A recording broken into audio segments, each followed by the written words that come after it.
isang tunay na tagapaglikha. So, ang ibig sabihin ng alhamdulillah, praise and thanks to Allah. Salitang Arabic siya. Opo, salitang Arabic siya. Una, nais kong ibahagi sa iyo ang kagandahan ng reliyong Islam. Ang Islam ay hinango sa salitang salam, nang ibig sabihin ay kapayapaan. Total submission and obedience to the will of God, Allah. Ganap na pagsunod at pagsuko sa utos at batas ng Allah. Sino nga ba ang Allah? Allah, la ilaha illa huwa. None has the right to be worshipped but He, the ever-living, the one who sustains and protects all that exists. To Him belongs whatever is in the heavens and whatever is on earth. Who is He that can intercede with Him except with His permission? He knows what happens to them, His creatures in this world, and what will happen to them in thereafter. His kursi, ang kanyang trono, extends over the heavens and the earth, and He feels no fatigue in guarding and preserving them. And God, Allah, is siya yung dakilang tagapaglikha. Siya ang may-ari ng kalangitan at kalupaan. Siya ang nagbigay buhay sa atin, babawi ng buhay. Ang Allah ang siyang tanging hukom at hari sa araw ng paghukom.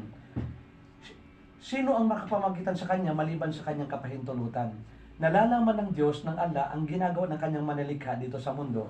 At nalalaman ng Diyos ng Allah ang mangyayari sa Kanya sa kabilang buhay. Ano ang ibig kong sabihin? Nung ako ay pastor pa ng born again, hinanap ko kung sino talaga si Jesus. Napatunayan ko si Jesus pala ay yung Jesus ay Western name. Ang Jesus ay Espanyol o Tagalog. Ang kanyang pangalan pala sa Middle East ay Isa. Ibig sabihin ng Isa, siya yung anak ni Mary, Maria, Mariam. Ayun. So ibig sabihin, kung Muslim si Mary, si Mariam, Muslim din ang kanyang anak si Jesus. Ano nga palang ibig sabihin ng Muslim? Ang Muslim ay salitang Arabic, na ibig sabihin ay believer. Believer in one God. Naniniwala si Jesus na may isang Diyos. Kung mapapansin niyo ang Biblia, sinabi doon sa John chapter 17 verse 3, ito ang buhay na walang hanggan. Ang kilalanin niyo ang tunay at nag-iisang Diyos. At si Jesus ay kanyang sugo. Ibig sabihin, may nag-iisang Diyos. 1 Timothy chapter 2 verse 5. For there is only one God and one mediator between God and man, the man Christ Jesus. Si Jesus Christ ay tagapamagitan. Lahat ng mga propeta, tagapamagitan sila. At lahat sila ay mga alipin at mga sugo. At iisa ang nagsugo sa kanila, ang God, ang Rab, ang Panginoon. Sa salitang Arabic, Allah. Kaya kung mapapansin nyo, ang Biblia, pag binubuksan nyo, wala doon ang pangalan ng God. Sabi doon sa Matthew, pag mananalangin kayo, Ama namin, sumasalangit ka, sambahin ang ngalan mo.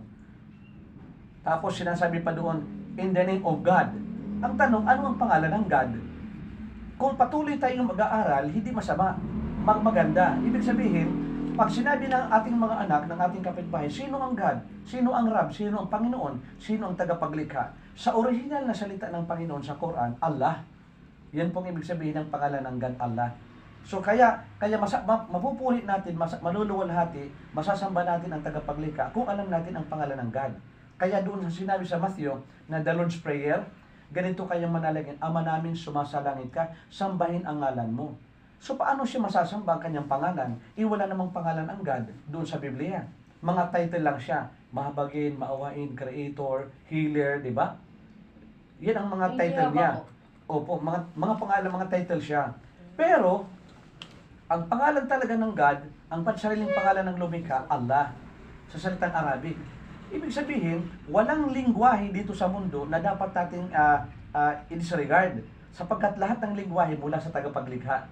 Halimbawa, yung mga Chinese, Aramaic, Arabic, ano po? So yung Aramaic, Aramaic, mag-sister language sila.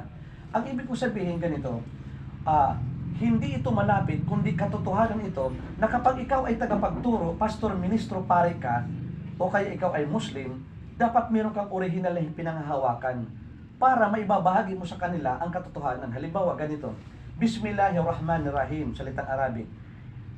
Kul huwallahu ahad, Allahu samad, lam yalid walam yulad, walam yakun lahu kufuwan ahad. Sa ating wika, itong ibig sabihin, sa ngalan ng Allah, ang pinakamabagin, ang pinakamawain. Ipahayag, siya ang Allah, ang ganap, sandigan ng lahat.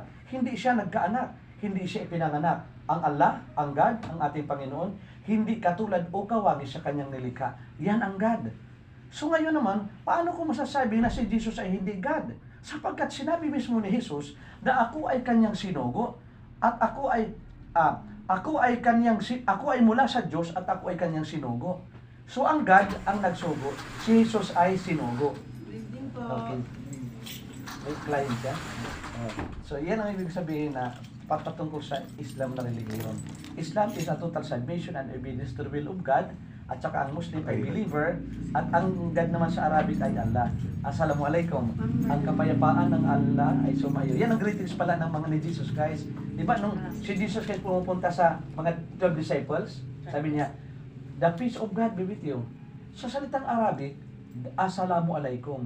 Ang kapayapaan ng Diyos, ng Allah ay sumayo. Sasabihin niyo naman, wa alaikum musalam, at sumaiyo rin ang kapayapaan.